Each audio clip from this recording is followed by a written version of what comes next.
Welcome to Turn a Page, the official comic book club for Nerd Initiative.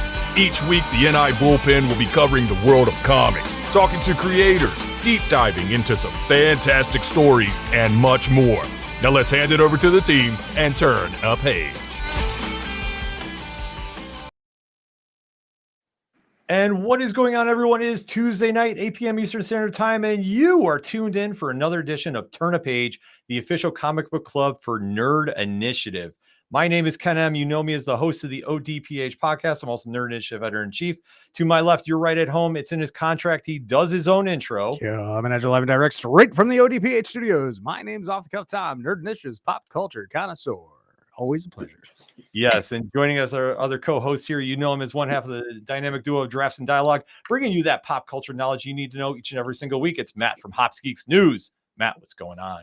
What up? As you know, it takes a lot to get me away from Legos, especially when I have a very nice new Xavier mansion behind me. However, having talked with Zach before, making friends and getting to talk with him about Beyond Real, and then reading and covering Kill All Immortals as I have been each and every month, this is one of the best comic books from Dark Horse right now. So, of course, I got to make time for my man here. We got to talk about this book. It is effing incredible, and I'm ready to dive into it, man. Zach, thanks for coming and hanging out with us tonight. Thanks for having me. Thank you. Yeah, so definitely, if you're just tuning in, we are going to be talking about one of the best books on the market right now from Dark Horse Comics. It is Succession meets John Wick meets Vikings. Yes, you wanted to talk about a book that stands out on its own. This is the one you need to go make sure you're picking up at the comic shops. And we're very fortunate to have the writer behind this on the show. You know his work from Mindset, Beyond Real, and Breakout. Please give a warm welcome to the one and only Zack Kaplan. Zach, thank you so much for swinging by the show. Thank you. Thank you. So let's get into this. This book, like Matt alluded to, it's a personal favorite here at the Nerd Initiative Bullpen. How the heck did this whole story come to be? Because there is a lot happening with this. That's true. I think like my process for coming up with ideas is kind of to have a lot of various things kind of swirling at the same time, and it just kind of coalesces. And for this one, it was part wanting to do something with immortality and trying to find the modern way in to do immortality, and part just really being into Viking lore and wanting to do something with Vikings. And it kind of all came together. The immortality in this story is kind of a metaphor for billionaires and kind of the barbarism of capitalism, and that seemed to connect really easily to Vikings. So that was kind of the origin of it all. Yeah, because I mean it's impressive to see all this get blended together, and then like the final result is just one that, like, literally when you see the cover and some of the pages going on, there is a lot of moving parts here, and all for the right reasons too. Like, this is something that just jumps out at the shops. Wouldn't you say, Tom? Oh my God, it's fantastic. Like, I try to do my homework right before we do episodes, so everything's fresh.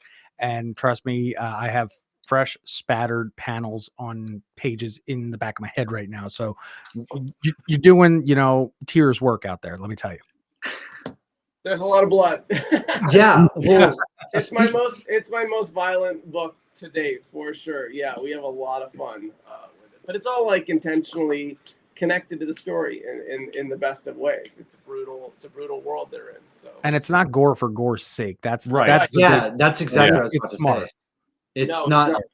It's very much like every kill, every fight. It has like a purpose. I mean, it's not like, oh, and now they're fighting against their family just because we need to do something here. No, it's, Frey is one of the most badass women I have seen in comics, like, period, hands down. Was there any point, speaking of violence and blood, like, because this gets pretty just like out there. Was there any hesitation? Was there any like, whoa, you got to pull back a little bit on just how far we are going in this? There has not been that yet. We kind of, at the very onset, kind of knew that one of the mission statements was to have a violent, action-packed book. We were going to have blood splattering. We talked about wanting to lean into it for sure.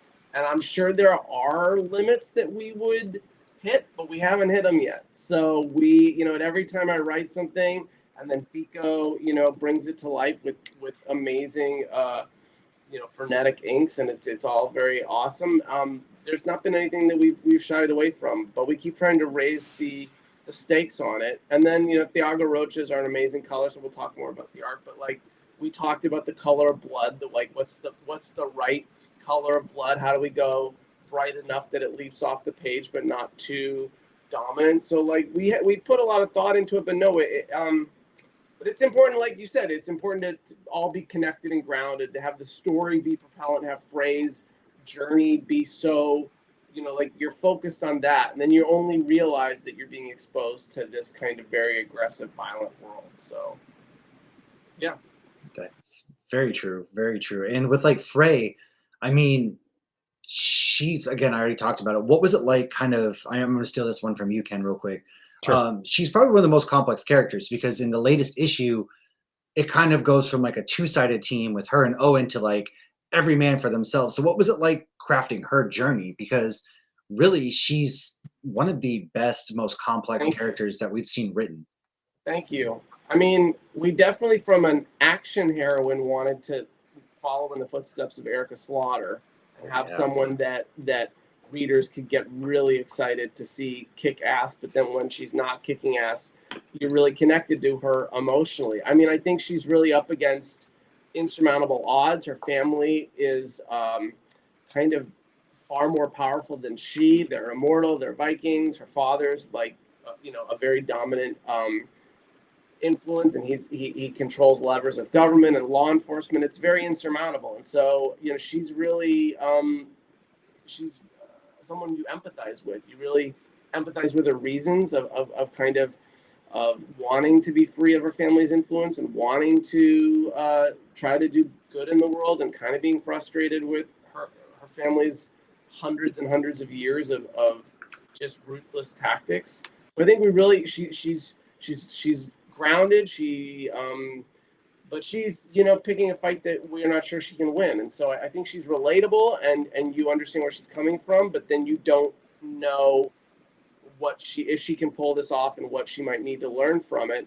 And I think she's complex because she is trying to, there's two kind of fulcrums by which make her, I think, you know, complex, which is really fun to watch. One is she's kind of fighting to be powerless. She doesn't want to be part of this world. She doesn't want to be powerful. She's the Jon Snow of Kill All Immortals. She is. She's she's the Jon Snow. She just or John Wick. She just wants to be at home with her dog. You know, she just wants to be. She doesn't want to be in. Yeah. And yet we aren't sure that that's the right motive for her. We're not sure if maybe she does need to be in. Maybe she does need to have more ownership and control over her family. Maybe she can't just leave it to her father and her brother. She's got to get involved and take control of this thing. So we clearly understand what she wants, but we're not sure if that's right or not for her, and we don't know. So that's one. And then she's not sure she wants to be immortal anymore, and we can relate to that too. I mean, you know, you see that in stories about immortality, but here it's very nuanced. But she's not sure if it would be happier and live a better life without this curse of being forced into her father and her family's kind of vision for where things go. Being mortal gives us a lot more freedom. So yeah, I think that there are these different kind of questions that you're not sure what the answers should be, and we've tried to create a story that continually twists and turns at a lot of different areas, and you kind of go, oh, what, I thought it was going this way, and now it's going that way, and I'm pretty confident that the story will continue in that way, to continue to like surprise and deepen as we continue to explore, you know, Frey and these dilemmas she faces. So what's interesting is you brought up how much you know about the family aspect. What were your biggest inspirations for writing the Asvalds as they were? Were you trying to go for tropey type characters, something we might know, or did you want to take the characters based in Norse mythology and put a real hard twist on them? I mean, I was definitely like in part influenced by something like Secession and seeing how we view modern day billionaire families. And I think one thing I like to do, I think in all of my writing, is start with the trope or start with the what you expect in some ways, and then as it deepens, you realize that it's not. So, in terms of designing the three brothers, it's very easy to say, okay, well, we're gonna have this giant brother who's like a Thor style kind of character, and just really the strong man, and then you've got the guy who's willing to break all the rules, and then you've got the kind of perfect by the book. So I felt like in terms of designing the characters, we started with just kind of very classic ideas, but then as you get into it, you realize that they're far more complex. They're struggling with their own identities. They're not sure if they want to be mortal or immortal. They're not sure if they want to continue to be subordinate to their father. They have complicated different kinds of relationships with Frey. So I think they just kind of came into it more from a character standpoint. I mean, in terms of the Vikings, they are Vikings and they dress like Vikings in some ways. They've got the Viking hair, they've got the Viking tattoos, but they're modernized. I mean, the idea was to not see Vikings from a century ago, but to see Vikings that have evolved in some way and are now living in our modern life, but also have kind of adapted. They've grown up as time has gone by. So they feel modern, they feel stylish and like someone you would meet today. So I don't think we only used the Viking kind of identity as kind of a starting point, and then we kind of really tried to make sure they felt modern. Mm-hmm. Yeah, that's one thing that definitely jumps out. Like, it doesn't feel dated when you start thinking about Vikings and mythology and such like that. And I love how you brought up about being stylish, because there's one thing that jumps out to me for the covers, and this kind of ties in with Frey. And maybe I'm looking too far into something, which it possibly does happen. But when you start seeing the covers for this, they're all very posh, the main covers. Yes. And you see it's kind of like GQ magazine almost, with a little violent twist, if you will. Is this more an homage to where we see Frey start out because she's a model on the runway and this is kind of her story in a degree? Or how did this come out with FICO and the rest of the art team? Yeah, the covers are done by an artist named Oliver Barrett, who's absolutely stunning. Yeah. He does the entire A series, and FICO stayed mainly on interiors. We had several amazing artists do B covers, but the entire A cover series, yeah, that was actually you actually nailed the concept that we brought to Oliver Barrett. We said we want this to be GQ magazine covers, essentially. The only thing is they're holding Viking weapons and they're covered in blood. But it's the calm before or after the storm. It's there's no tension. The only tension is what happened. Where did the blood come from? But there they are, just in the nice suit or the nice luxury location, the nightclub, the yacht, the GQ magazine, just looking stylish.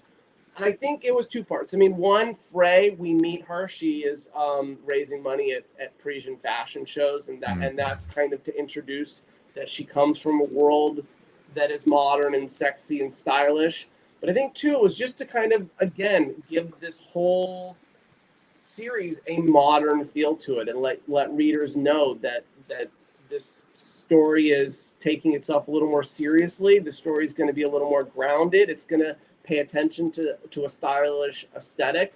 And even though we have Vikings, it's not going to be dealing with Vikings in a dated or familiar way. This is going to feel posh and luxurious. And I think, and then that kind of cover really captures a duality between violence and power. And kind of, I think those are themes that we play with a lot. And so there's something really powerful about seeing someone dressed very nicely, holding a weapon covered in blood and not talking about it and ignoring it. It kind of makes it power. Like, that's real ballsy power, and it's kind of commonplace. And there's just some inherent commentary to it. So it's very, I'm always looking for the perfect cover. Covers are so important in terms of conveying to readers. I was about to say this right here. Yeah. Yeah. And I really slave over it, covers, especially an A cover. And sometimes you get close and sometimes you just absolutely nail it. And this concept just absolutely, Oliver Barrett, it just so perfectly embodied what we were going for. And I've heard readers just talk about not even knowing anything about the series, but seeing this and just being intrigued by the layers that this cover alone conveys. And it conveys so much. You know, I like a cover to be muscular and do a lot, not just do one thing, but like convey a lot of things. This conveys style, character, violence, world, themes, all of that in just one image. So it really knocked it out of the park for us.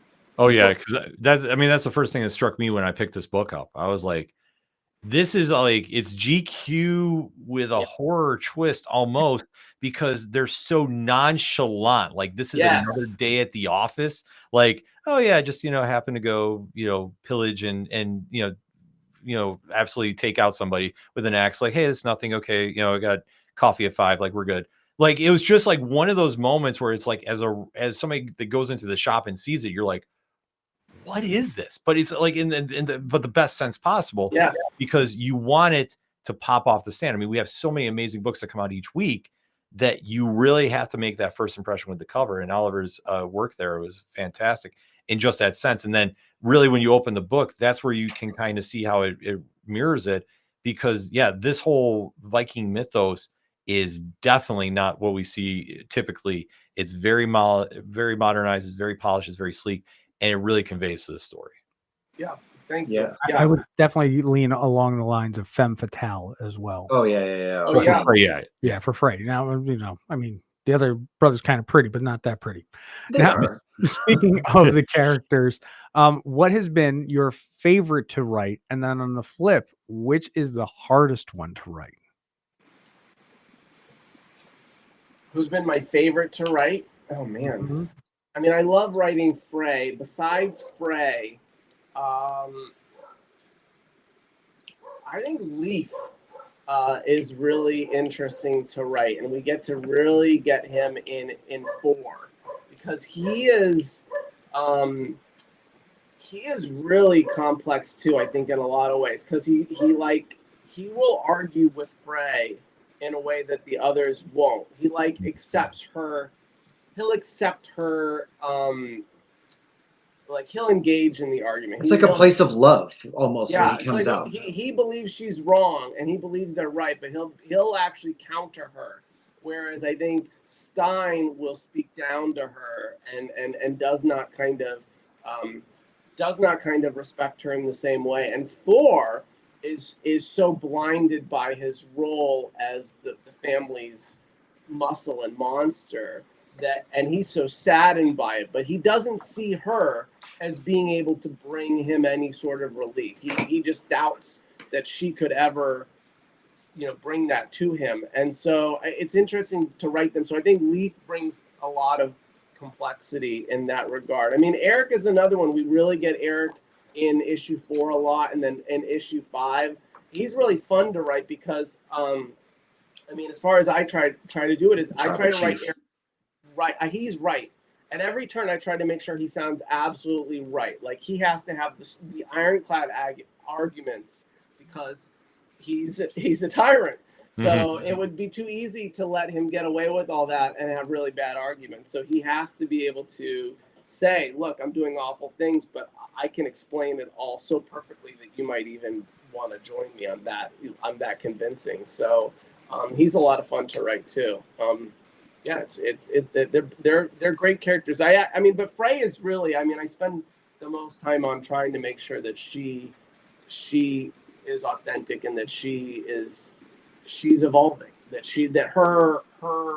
I think that each issue she's saying things she probably wouldn't have said in the previous issue. So you can feel that she's propelling towards something and she's shifting. And I think that's exciting to watch as a character, and that's my hope. That if we get to the end of 5 issues and people feel like they've really gone on this journey with Frey, and wherever she lands, they're excited to keep going with her, then that's mission accomplished. Ooh, can't wait. And you have been accomplishing, just so you know. Yeah. Thank you. I would definitely say that because you take you talked about how like Viking history isn't really it's a part, but not like a big part. But what you do in this series, really, it's an adventure series at the same time.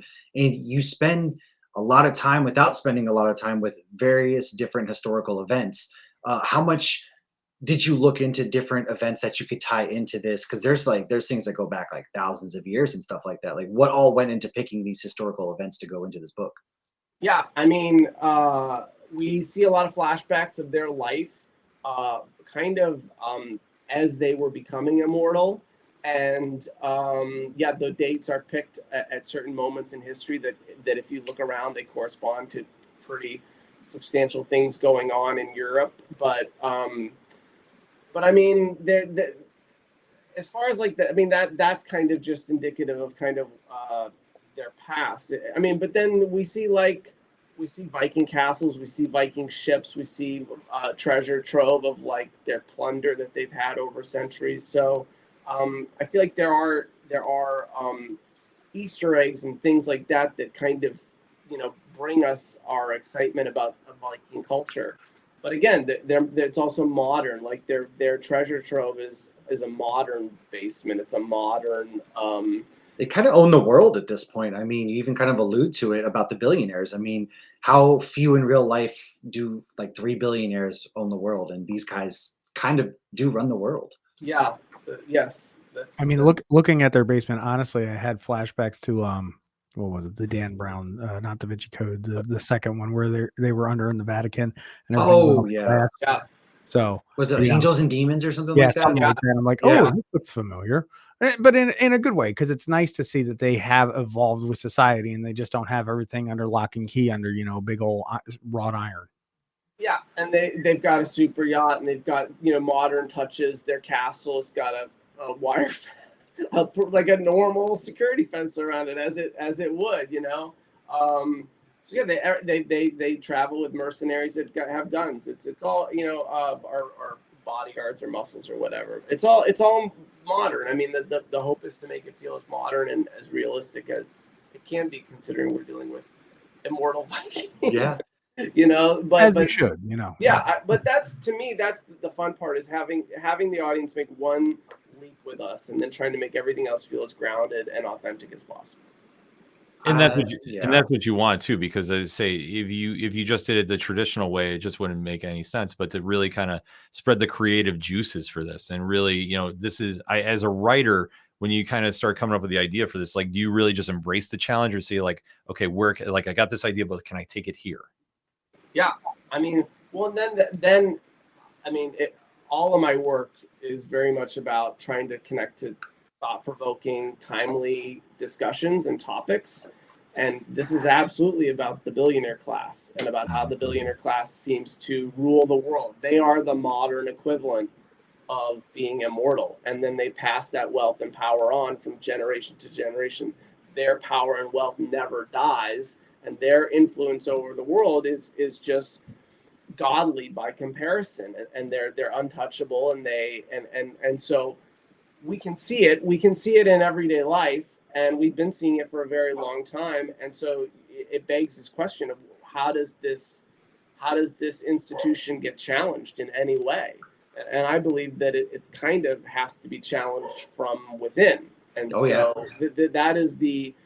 that is why it's really fun to watch Frey go on this emotional journey, because she is slowly discovering her own agency and her own interest in taking on her family after 1,000 years. And it's kind of, you kind of look at it and say, well, how come this hasn't happened before?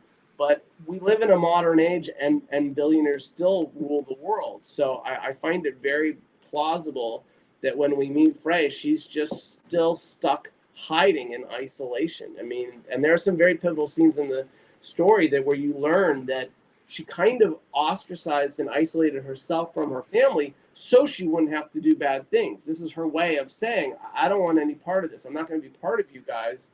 So I'm just going to be over here away from you. And so she has always thought that was the modern, righteous, idealistic choice to make. And now she's coming to realize that, oh, maybe not. Maybe I need to be more connected to to what my family's doing, but what does that mean? Does that mean I need to be ruthless? Does that mean I need to be a Viking? Does that mean I need to be a killer? What does that mean? So I think that's what makes her so interesting, right? Is she's so like, these people are good people. They're just, humans are decent, at the core, their humans are good.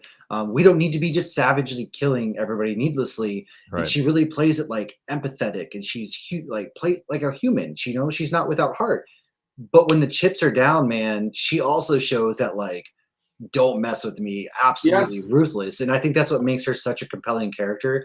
And I think when anybody's writing a character like this, you capture just that, like the duality of it. And is something that I think why I connect with her so much and why she's such a badass to me is you capture that duality so well, because there are so many heartfelt moments that she has with each brother individually, because the first 4 issues are essentially each issue her coming face to face with a different member of her family and having that empathetic conversation that's not always met, and it ends up being resolved in violence. So like that is just top tier storytelling in my opinion. Yeah. Thank you. Yeah. Yeah, because it's something that evolves, and especially I think it's Frey's relationship with Owen that becomes, this very interesting side plot as well. Owen. Yeah, I was gonna say, do you want to explain a little bit about their dynamic? Are we? Is this a spoiler-free zone? Where are we going with this? Up to you, honestly. Yeah, it's your call. You're the writer. If you want to keep it, all we can say is I'll straddle the fence. I mean, Okay. the story. If you have not read Kill All Immortals yet, one of the central characters, Frey, has a sort of relationship / romance with a BBC journalist who has been kind of following her and doing a little bit of a story on her. And then they get attacked, and she seeks protection from her family, and she brings Owen with her. And this kind of creates a conflict because obviously this is a family of secrets. They don't want the press around, and they certainly don't want the press doing stories on them. And so Frey obviously does not think that he's doing a story, and he says, I'm not doing a story on the family. And at one point, the family disagrees. And so there's this kind of drama going on there in the story, and you don't really know who to trust, and you don't really know which way is right. And everybody seems to kind of have their own agenda. And there are times where you kind of want Frey to support Owen's agenda, and there are times where you want Frey to kind of consider her family's agenda. And that makes it complicated. And it's also complicated because clearly Frey and Owen are romantically involved, but they're not like deeply, madly in love with each other. It's kind of a very, again, casual. It's kind of a casual modern relationship, and you kind of feel like it could be more, but it could also be dangerous. And so, again, by injecting kind of different ways it could go and creating duality and creating kind of like it's not just a black and white relationship, it makes it very interesting to watch the events of the series unfold with that. But I think what's really interesting from like a big picture thing is how modern media and technology and news play into this family's secrets. And I feel like this family has kept secrets for centuries. Forever.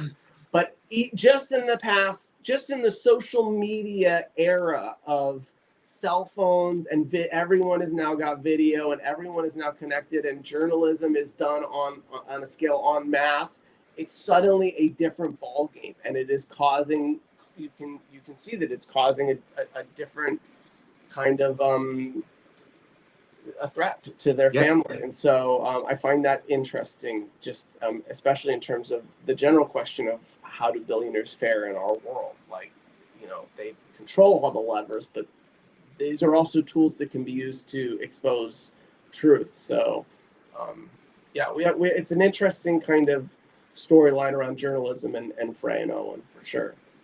Yeah, because especially it brings to the forefront the debate about the 1% and the 99, if you will, and it's sort of like, where does Frey fall there? Because you can see that this is almost like a tug of war at her and her emotions, even though like it's so casual with Owen, but she still empathizes with humans more so than her own family at times, and it's like now just this big tug of war that really, I mean, is her driving factor. Like it's more like a story of self-discovery in her sense than it is, more like the quest for power, would you say?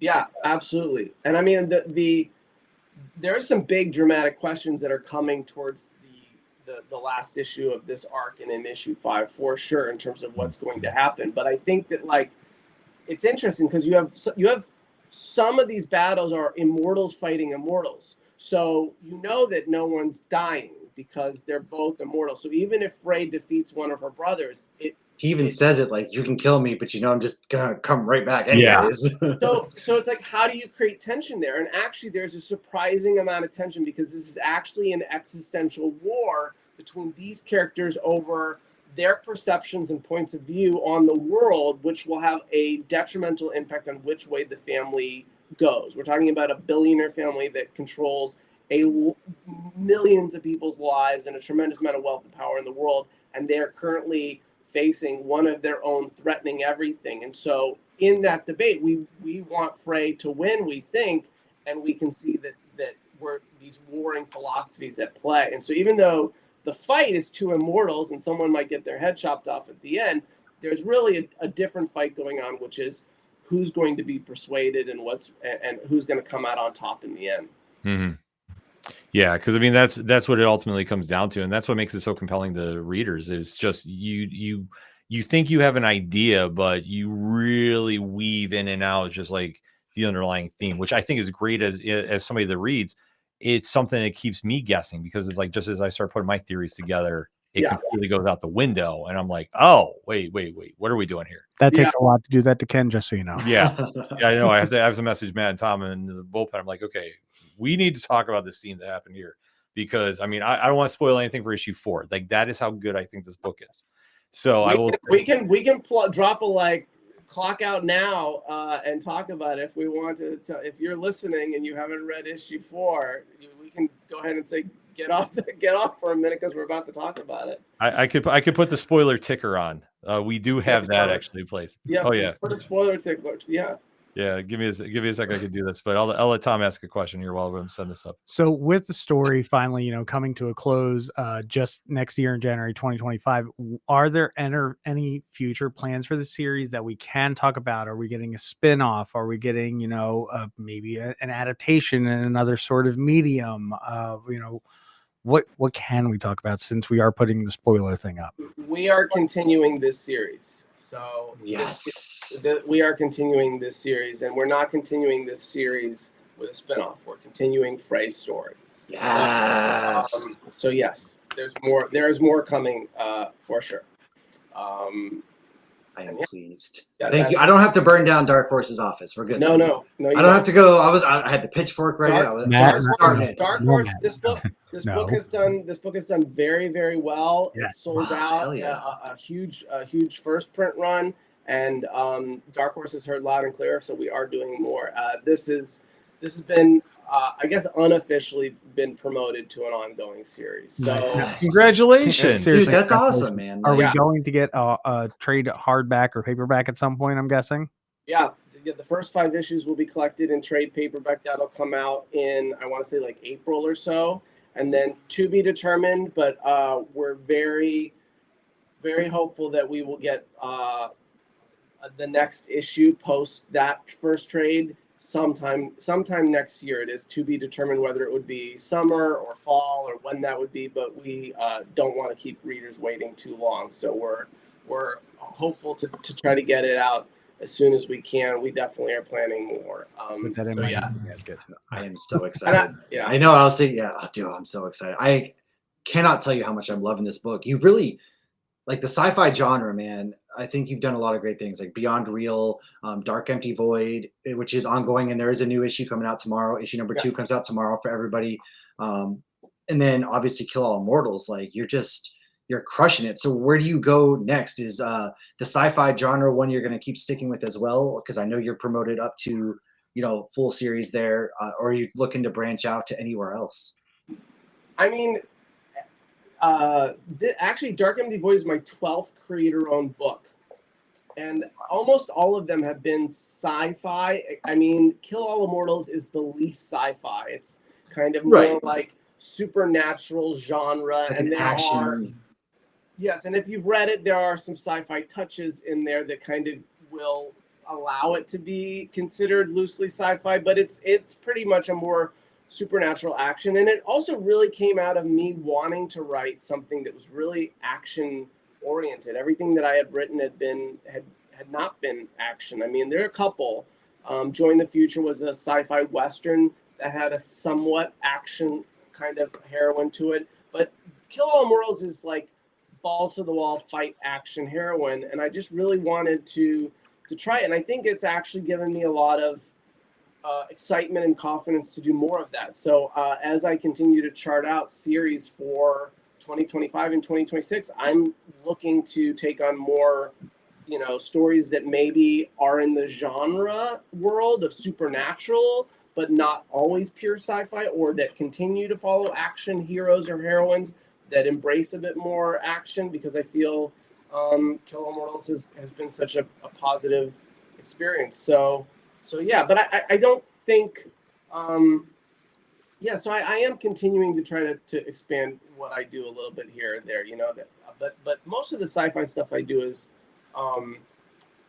kind of cross genre anyway, sci-fi, very much so. Sci-fi thriller, Beyond Real is a sci-fi adventure of sorts. Great comic for anybody who hasn't read Beyond Real. That's a really cool, Matrix-y type story. And then honestly, Dark Empty Void's kind of like an Interstellar meets Alien almost type from the 2 issues that we've gotten so far. This is the Mad Cave series with Chris Sheehan and Francisco Segala and World. The second issue comes out tomorrow, so it's right to jump on. And it's basically, what if scientists opened a microscopic black hole here on Earth, and then they lose control and crazy things start coming out, including a human being. And it's very much in that Annihilation's Arrival, maybe a little bit of Alien sort of vibe to it, kind of claustrophobic, cosmic sci-fi horror. It's a horror book.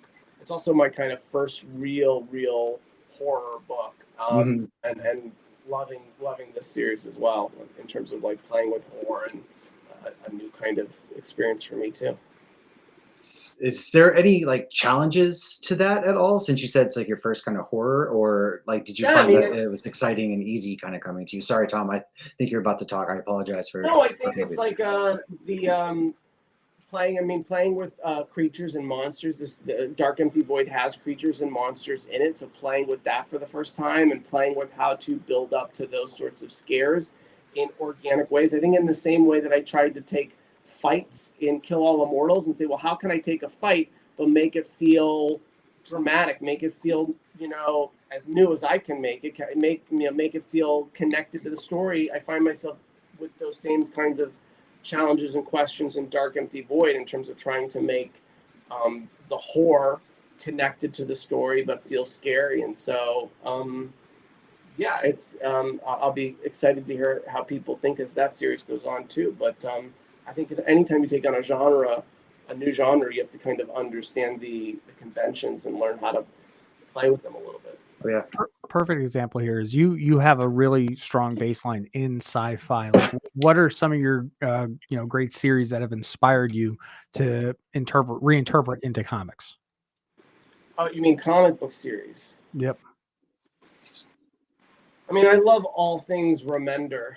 I'm very inspired by Remender. He moves, I think his storytelling moves faster than I move sometimes. I feel like sometimes some of my favorites, whether it's Deadly Class or Black Science or Fear Agent, they're so propellant, it's absolutely bonkers.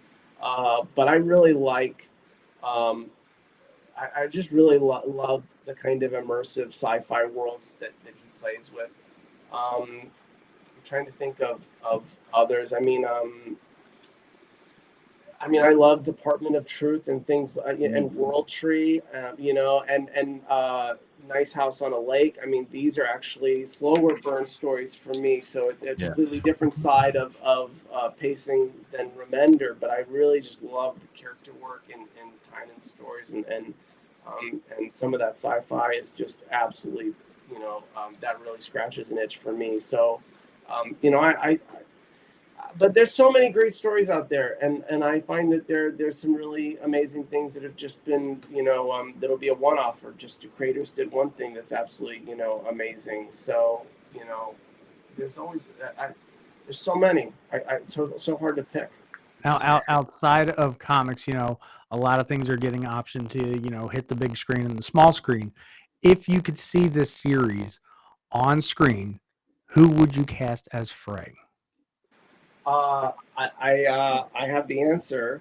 I saw this actress being talked about actually as a potential new Tomb Raider heroine, and I was like, well, that was my idea for Frey, and this is Sophie Turner from Game of Thrones. Oh yeah, I did see her getting talked about. Yeah, that. I remember. I have seen that. Yeah, she's tall. She's got model good looks. I think she would make an absolutely amazing action heroine. She's kind of icy cold, but emotive and empathetic. So if it was not Sophie Turner, I would definitely think someone akin to that sort of. Well, I had two that I was going to throw out there. One, Katie Sackhoff. Yeah. All right. I would say a Battlestar Galactica. Yeah, that's like the Mandalorian type there. Okay, I can see it. Yeah. Yeah. And then there's also Elle Fanning. Are you familiar with her? Oh, I know her. Yeah. Yeah, I like Elle Fanning. Tall. She's got that really good ale Norse Scandinavian vibe. Yes. I'll tell you, there's one answer for me that came right to mind because she has proven herself in the act. This is me because she's such a badass in the action world that I feel like she could take this as well. If like Sophie Turner, now that you'd said that, like I would love to see that. But if we could not get her, dude, Charlize Theron. Yeah, that's like, what she's such a badass. Like she's so good in the action like films that. But the thing I will say is, I really feel like Frey is from an age standpoint, I feel like she's like 23, 24, 25. I see her as young. And the reason I see her as young is because I think that the reason that she is having a hard time taking command and owning these decisions more is because of her youth, even though she's 1,000 years old. She's immortal, but she's like young for an immortal. I feel like she is young, and I feel like she's trapped in the age that she gained her immortality. And so in the same way that her father is trapped in his probably late 50s, I feel like she's trapped in her early 20s. And there's something about a woman who's at 30 or early 30s who becomes a whole lot more decisive and a whole lot more understanding of who she is and what she will and will not tolerate. And so I think that if I were seeing this on film or TV, the opportunity to see a younger character kind of go through this, I think would be a lot more emotionally engaging. Yeah. So that's why I think Sophie Turner or Elle Fanning. Or even Millie Alcott, I can't never pronounce it, who's playing Supergirl. She would also be another good. She's got the young, the Norse kind of like look with the hair. Yes. Yeah, that would be another really good one. Yeah. Let's do it. Call them up. Hey, all right. You know what we do next? Well, yeah, I mean, I'd say with the word of mouth that's going around about this book, I'm not doubting that, putting the karma out there that this would not happen, because I think with every issue we've done here and just talking with fans online, like more people are getting into it. And especially now it's being renewed for, the going to ongoing. I mean, that is just a testament to the work and how it's standing up. Yes.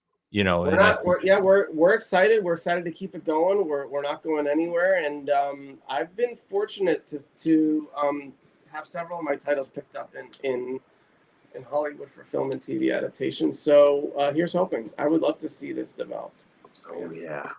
Give it to us. We need it. Because I'm such a fan, man. I am like fangirling over here because this is one of the ones I really believe in right from the get-go. I texted Ken after I read issue 1. I was like, this is going to be a hit. Yeah. Right off the bat. I can't wait. I can't wait for you to see the issue 5. I'm pumped. You just said it now. We won't say nothing. We'll sign NDAs. We do have NDAs signed, but yeah, I'll get it to you guys here a little earlier. Sure. Yeah. Yeah, because we're definitely gonna be talking about that. Oh yeah. We talk about like dream projects and such. Is there ever like a superhero that you would dream like putting out in the world, like you'd want to do a story on? I would love to do Marvel or DC content, or I mean, certainly there's some other licenses. I mean, like I would love to play in the Blade Runner world, or the Dune world. There are some sci-fi titles that I absolutely love, so I would love to do stuff like that. But in terms of like superheroes, I'd love to do it. It has to be the right one, I think, for my voice, and I think it has to be. It has to be either in the sci-fi kind of view. I mean, I'd love to play with Green Lantern, or that sort of. I was gonna say like that, or like the Atom or something like that, like real sciencey type. I feel like that would fit. Something real in the sci-fi vibe. Adam Strange. Adam Strange, absolutely. Or if it was a character like if it was a supernatural character, maybe something heady like a Doctor Strange, someone who has to deal with Dr. Fate. Yeah, Fate. Yeah. So I mean, it would have to be the right character. But there's a lot of things that I would like to play with. But I don't think that I generally like. There's some that I just be like, I would not be right for Spider-Man. I would not be. I don't think I would be right for Superman. But what if you wrote a villain story? Hold on, here, go with me on this one for a second. Spidey, but you're not right. You're writing in the Spidey-verse. Ken's giving me the look. Yeah. Ken's like, stop. But you're writing, say, Doc Ock stories, or if you're writing Doctor Doom stories, like, let's throw it to the other side of the science. Any doctor, I'd be good with any scientist for sure. Like a Mr. Someone Freeze. said X-Men. Yeah, some of the X-Men I like a lot. Bishop. So, yeah, but it'd have to be the right one. I certainly wouldn't want to just jump into the wrong. And I like this complexity. Like a lot of my stories, I like character complexity, and I like and so it has to be a story that's okay with that, that's right for that. So for sure. Yeah. I already see it in my mind. You writing Silver Surfer. I would do that. Yeah. That's the one I see you like when I was starting to think of this question. I'm like, he's gonna write Silver Surfer someday. Like it just in some capacity. So we're putting that karma out. I would do that. But yeah. That's exactly what I thought. Not kidding. No, like I say, but because I mean you have mastered the craft of sci-fi with your work.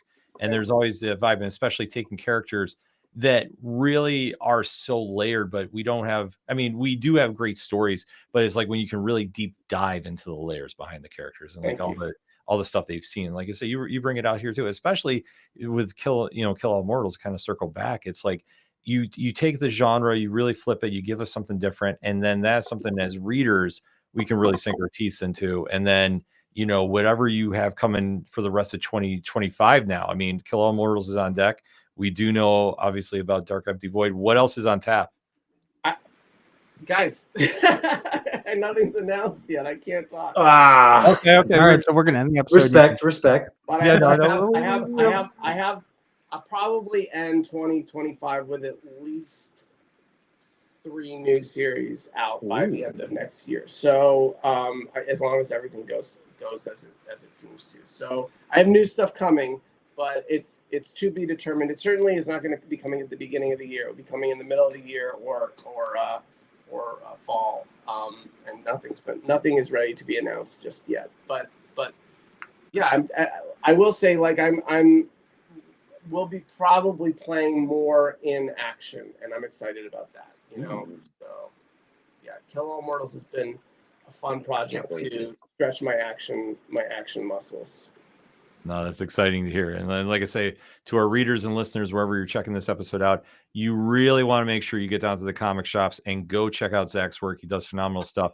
Kill All Immortals is one of the year's best series. Thank you. If you haven't checked it out, really take the time to do it. Don't wait for the trade if you can hold. If you have the means to do it, go get the single issues, but definitely don't miss on the trades. And I would say, Zack, any final words? If anybody has heard this episode and they're not fully sold, what is the final sales pitch about? They should be running to the comic shops to go get this. For Kill All Immortals, I mean, it's a Session meets John Wick with Immortal Vikings. So, I mean, if that doesn't scratch the itch for you, then fair enough. It's got, I do hope, it does have a really badass female heroine, and I'm excited to hear so many people excited by Frey. So I feel like if you're looking for something that, and also we got some twists and turns. So God bless anybody that can read 3 or 4 issues and then wait for the trade. I think I think if you're at issue 4, I've got you for issue 5. So yeah. Oh, I would say so. Very much. The mic drop moment that happens at the end of issue 4, and that is all I'm going to say about it. If you don't immediately go check your comic shops, check online to see when issue 5 is coming out, I don't know if you have a pulse. Because did you guys see it coming? Did anybody go, I knew it? I thought something was up. Yes, I will say, because you had me second guessing myself. I'll give you that. Said character kind of tipped something off when they were talking to the family, and that's all I will say about that. Because, like I say, I really don't. I know the ticker's on about saying spoilers, but I will just say this: when said character was meeting with the family and slipped and said something, I was like, oh. Your future is very short here. Somebody is going to get you one way or the other, and I really don't think I'm going to be sad when I see this happen. My only spoiler is go out and get the damn book. Yeah. Honestly. Well, definitely go out and get it, and especially tomorrow, go check out Dark Empty Void, because that is going to be one of the featured reviews by Nerd Initiative. Megan, who's in the chat, is covering that tomorrow, so you definitely want to go check out issue 2 and pick up issue number 1 on the way. Zach, thank you so much for swinging by the show. When Kill All Immortals comes, we gotta have you back before Kill All Immortals volume 2 comes out. But yeah, we'll definitely plan on doing something special for that with Nerd Initiative. Awesome. I'll close just by saying we talked a lot about the story and the characters. The artwork in the book is absolutely phenomenal. Yes. Tito Osso and Thiago Rocha are killing it on the interiors. I feel like the interiors get better and better. Hassan is our letter. He just won the Eisner Award. That dude is everywhere this year. Yeah. He's killing it. He's killing it. And seeing the fights with the sound effects, it's an absolutely amazing creative team. So not only is it a great story, but I really feel like you will be really blown away by the artwork. There's some amazing double page spreads that are just so world building and so awesome. So check it out. You'll love it. Absolutely. There's no way if you pick up this book, you're not instantly hooked. That is how good this is, because literally you're expecting one thing, you get constant curveballs thrown at you. And as a reader, that's what you want, because you don't want to sit here and go, oh, this is the same old, same old. This book definitely is not. This is one that you're going to be constantly kept on your toes, constantly watching and see what happens. They don't pull any punches with the art. Like I say, you're going to see a lot of really BA stuff, because I know I can't really swear on YouTube, but you're going to see a lot of stuff that completely is going to get you hooked. And then the story behind it. And seriously, if Frey's not one of your favorite characters by the end of the year, I would be completely shocked, because the twists and turns with her character is definitely one that will captivate the audience, and we'll have fans talking about this. And it's why this book is getting the buzz it is, and especially carrying through into the trade paperback. And we're literally going to be counting down the days when issue 6 drops. Yes. That is how good the series is. So that being said, on behalf of Zach, thank you again for coming through. On behalf of Tom, Matt, and myself, we just want to say thank you as always for checking out Turn a Page. Remember, tomorrow, 9 a.m. Eastern Standard Time on nerdinitiative.com, we have got 40 reviews dropping, I believe, the entire day of the best picks. Dark Empty Void is in the mix, and literally, if you need to know what to pick up at the comic shop, nobody, and I mean nobody, does it like the Nerd Initiative Bullpen, hands down. So you want to make sure you check that out, and we'll end it like we always do on Turn a Page.